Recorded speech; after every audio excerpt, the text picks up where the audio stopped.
Good morning everybody.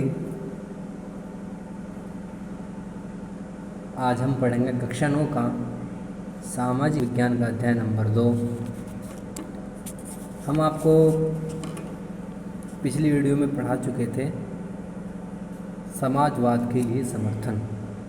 अब उससे आज आगे का टॉपिक है रूसी क्रांति। रूस जो है यूरोप महाद्वीप का पिछड़ा हुआ देश था। अक्टूबर 1917 की क्रांति जब चल रही थी तो वहाँ पर समाजवादियों की सत्ता आ चुकी थी।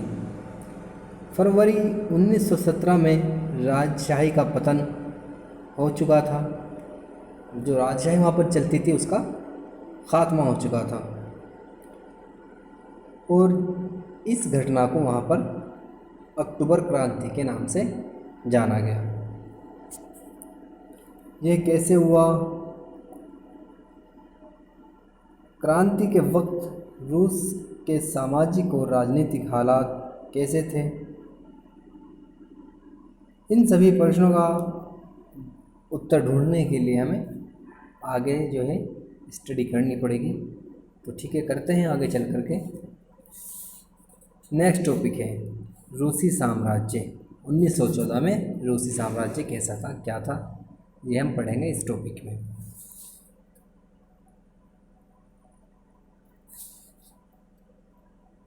सन 1914 में रूस और उसके पूरे साम्राज्य पर जार निकोलस द्वितीय का शासन था।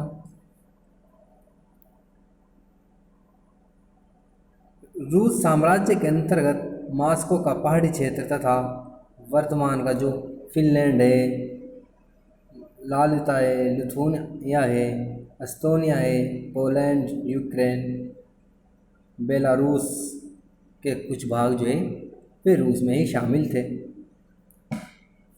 जो रूस का जो साम्राज्य था ये प्रशांत महासागर तक फैला हुआ था।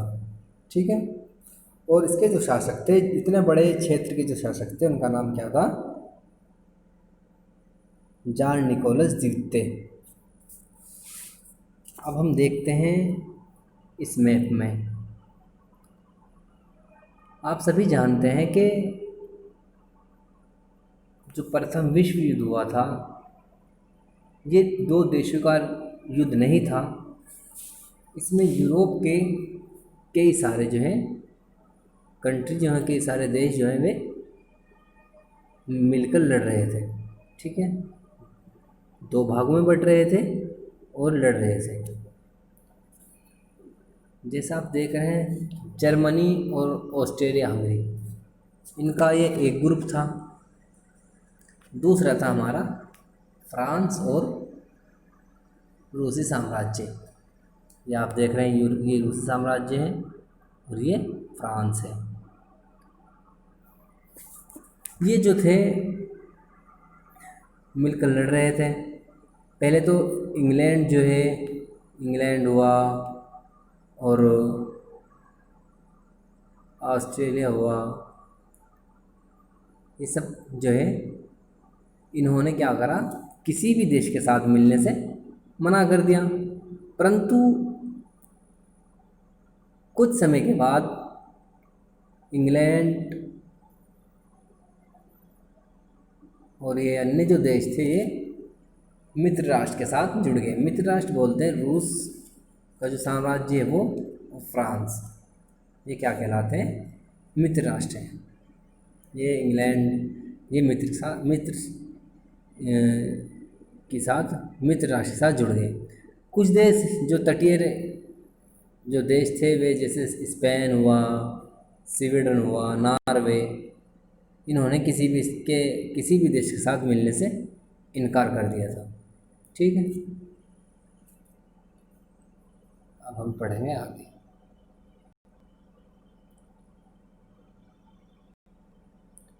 अर्थव्यवस्था और समाज।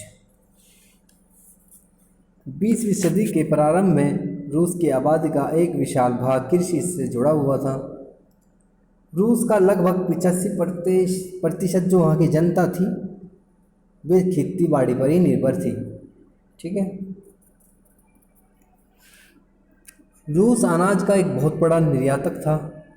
यहाँ पर जो किसान थे वे अपने लिए नाज उगाने के साथ साथ नाज का निर्यात भी करते थे, बाज़ारों में ले जाते थे। रूस में उसी समय जो है उद्योग कार्य बहुत सीमित थे, ज़्यादा नहीं थे रूस में। यहाँ ज़्यादातर कारखाने 1890 के दशक में शुरू हुए थे और इसी दौरान जो है रेलवे पटरियाँ भी बिछी और यहाँ पर धीरे धीरे क्या हुआ, रूस में विदेशी निर्यात बढ़ने लगा और यहाँ पर इसी के चलते कोयला उत्पादन भी 2 गुना बढ़ गया, स्टील 4 गुना बढ़ा। सन 1900 तक रूस में कारखानों की संख्या में भी बहुत ज़्यादा वृद्धि हुई।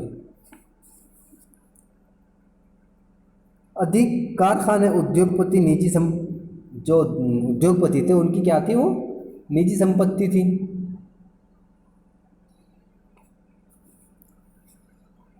वे क्या करते थे, जो निजी संपत्ति थी वे मजदूरों को कम वेतन देते थे, उन्हें ज़्यादा काम करा लिया करते थे। वे एक एक शिफ्ट में, एक एक पाली में मजदूर से 15-15 घंटे काम करा करते थे, जबकि मजदूर जो है आमतौर पर कारखानों में कार्य करने का जो समय होता है वो 10 या 12 घंटे का होता है। और वहाँ पर क्या था, एक तो मजदूरों को तनख्वाह कम देते थे और उनसे काम भी 15-15 घंटे ले लिया करते थे। सामाजिक स्तर पर जो है वहाँ मजदूर बटे हुए थे।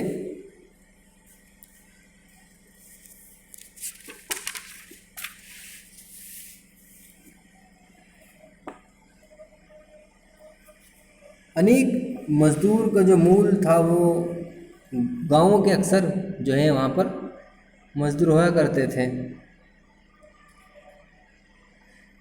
जो लोग जो है, जो मजदूर जो है धातु के जो कारखानों में काम करते थे, वे अन्य मजदूरों से अपने आप को बड़ा मानते थे। 1914 में महिलाओं को भी कार्य करने का मौका दिया गया, किंतु उन्हें पुरुषों से भी कम वेतन दिया जाता था।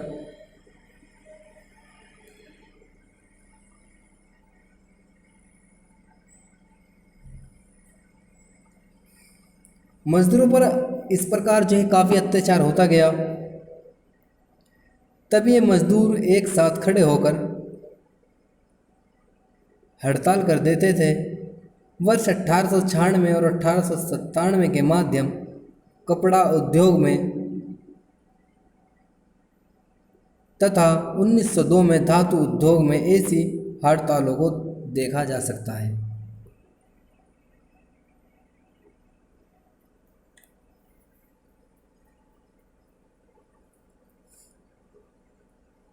देहात की अधिकांश ज़मीन पर किसानों द्वारा खेती की जाती थी।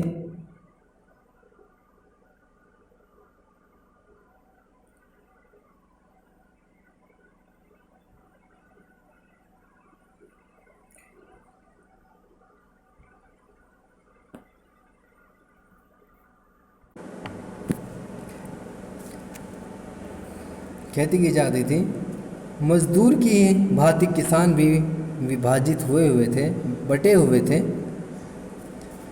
जो छोटे किसान थे वे नवाबों और सामंतों को मिलने वाले पद जार के प्रति उनकी निष्ठा और सेवाओं का फल था। क्रांति के दौरान ब्रिटेन के किसान नवाबों का आदर करना के साथ साथ उनके लिए लड़ाइयाँ भी लड़ते थे। वहाँ के जो किसान थे रूस के, वे नवाबों और सामंतों को अपना बड़ा मानते थे और उनके लिए लड़ने मरने के लिए भी तैयार रहते थे। रूसी किसान अन्य कई तरीक़ों से भी फ्रांसीसी किसानों से भिन्न थे। यहाँ के किसान समय अनुसार अपनी ज़मीनों को अपने कम्यून मीर को दे देते थे। कम्यून उन्हें आवश्यकता अनुसार जो है ज़मीन बांट कर दे दिया करते थे। नेक्स्ट टॉपिक हम पढ़ेंगे रूस में समाजवाद,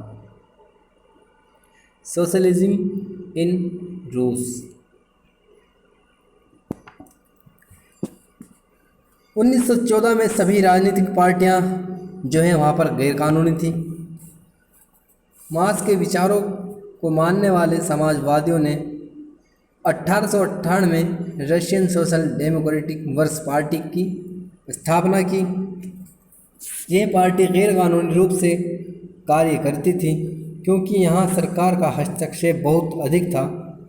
इस पार्टी ने क्या किया, समाचार पत्र के ज़रिए मजदूरों को इकट्ठा करा और उनको हड़ताल पर ले जाया गया। ठीक है।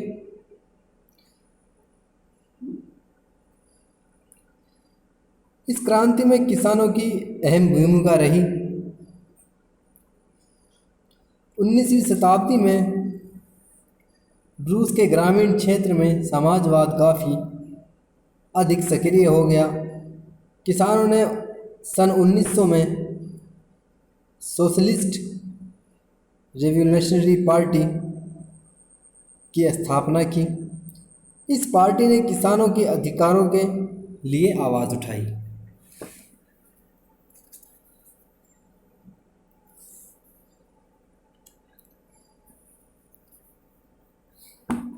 रूस में दो ग्रुप बन चुके थे।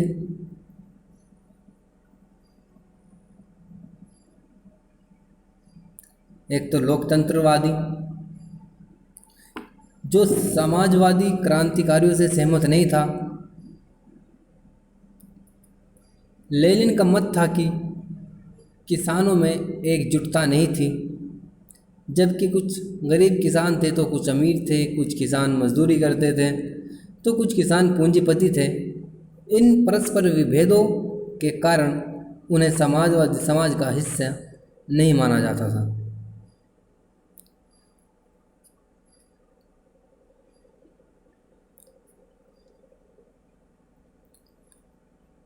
व्लादिमीर लेनिन जो बोल्शेविक समूह का जो मुखिया था, वो ये सोचते थे कि जार निकोलस जो था, जो शासन करता था, शासित रूस जैसे दमनकारी समाज में पार्टी अत्यंत अनुशासित होनी चाहिए और अपने सदस्यों की संख्या एवं स्तर पर उनका पूर्ण नियंत्रण होना चाहिए।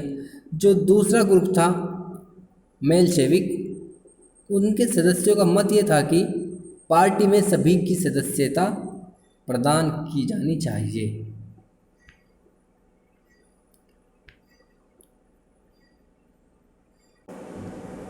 नेक्स्ट टॉपिक हम पढ़ेंगे उथल पुथल का समय, 1905 की क्रांति। रूस एक निरंकुशशाही राजशाही था। 20वीं शताब्दी के प्रारंभ में जार राष्ट्रीय संसद के अधीन नहीं था। उन्होंने 1905 की क्रांति के दौरान संविधान की रचना के लिए सोशल डेमोक्रेटिक और समाजवादी क्रांतिकारियों को साथ लेकर किसानों और मजदूरों के माध्यम काफ़ी कार्य किया। 1904 में रूस के मजदूरों की दशा अत्यधिक क्या ख़राब हो चुकी थी। इनके वास्तविक वेतन जो होता था, इनको जो तनख्वाह होती थी, उसमें 20% की कमी हो गई थी। उस समय क्या हुआ, जब मज़दूर को अपनी आय कमाने में या रोटी कमाने में काफ़ी दिक्कत होने लगी, तो उस समय मज़दूरों के संगठन में सदस्यों को भी इजाफा होने लगा।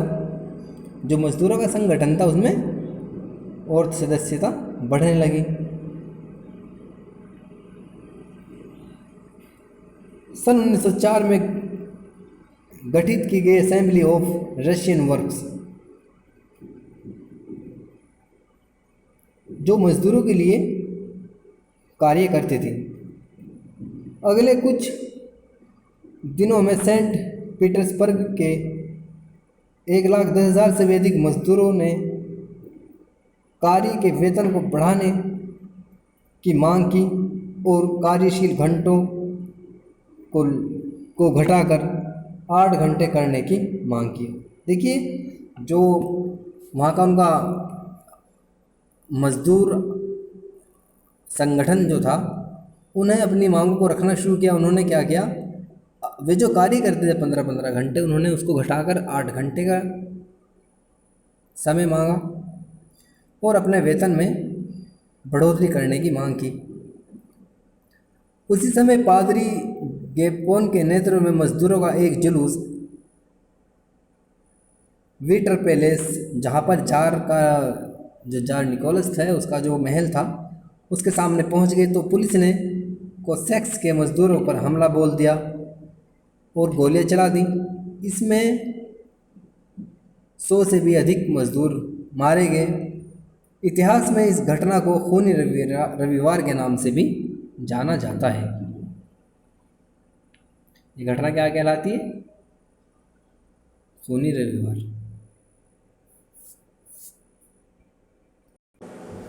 और 1905 की जो क्रांति हुई वो इसी खूनी रविवार की घटना से आरंभ हो गई थी।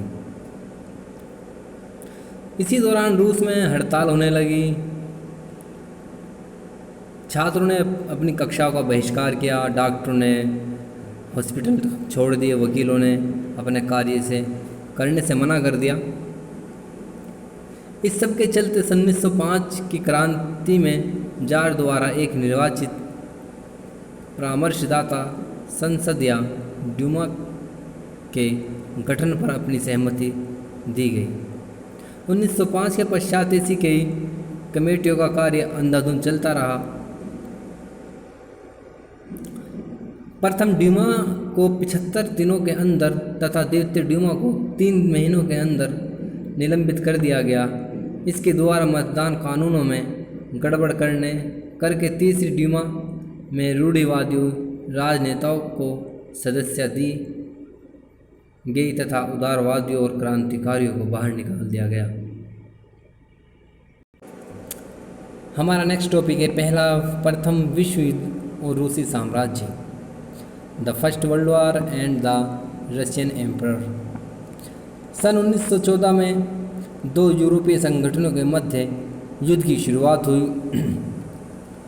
एक ग्रुप में जो थे जर्मनी, ऑस्ट्रेलिया और तुर्की जैसे देश थे, जबकि दूसरे ग्रुप में फ्रांस, ब्रिटेन, रूस जैसे देश थे। इन सभी देशों के पास अपने अपने विशाल वैश्विक साम्राज्य थे, इसीलिए युद्ध को संपूर्ण विश्व में देखा जा सकता है।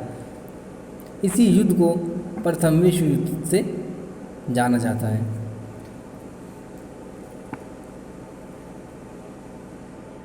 लेकिन क्या होता है, युद्ध के लंबी अवधि तक चलने के कारण जार ने ड्यूमा में फैली सभी राजनीतिक पार्टियों को सलाह देना छोड़ दिया।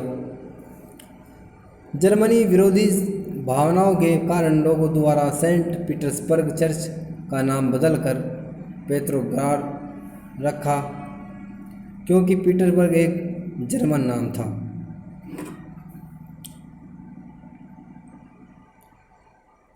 प्रथम विश्व युद्ध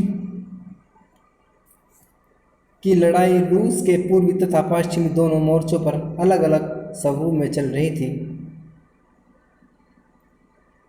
पश्चिमी मोर्चे पर सैनिकों द्वारा फ्रांस की सीमाओं पर बनी खाइयों से संघर्ष किया जा रहा था, जबकि पूर्व में सेना ने काफ़ी लंबा रास्ता तय कर दिया था। इस लड़ाई में रूस के बहुत से सैनिक मारे गए। रूसी सेना की हार हुई। 1914 से 1917 तक ये लड़ाई चलती रही और रूस के लगभग 70 लाख सैनिक मारे गए। पीछे हटती शेष रूसी सेना ने फसलों और इमारतों को इस उद्देश्य से नष्ट कर डाला ताकि दुश्मन सेना यदि उनके पीछे आए तो वो संसाधनों के अभाव में मर जाएं। किंतु इस विनाश में 30 लाख से अधिक लोग बेघर हो गए। इन हालातों ने सरकार और जार दोनों को अलोकप्रिय बना दिया तथा सिपाही भी जार की निंदा करने लगे। जो वहाँ के सिपाही थे, इस नीति से वहाँ के सिपाही भी जार जो वहाँ का शासक था उसके खिलाफ हो गए।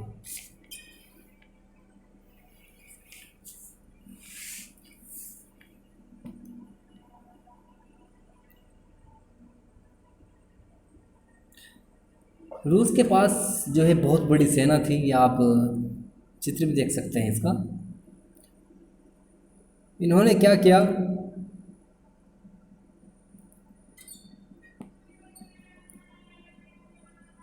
जो वहाँ की सेना थी, रूसी सेना, इन्होंने जो वहाँ के शासक थे जार, उसके विरुद्ध हो गए और वहाँ के जो क्रांतिकारी थे उनका साथ देना शुरू कर दिया।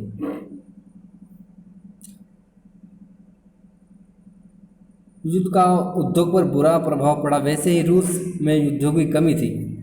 रूस में पहले से ही उद्योगों की कमी थी और युद्ध होने के कारण वहाँ के जो उद्योग थे उन पर काफ़ी गंदा प्रभाव पड़ा।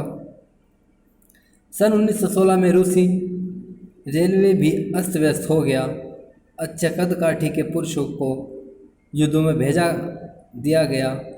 देश भर में मजदूरों की संख्या घटने लगी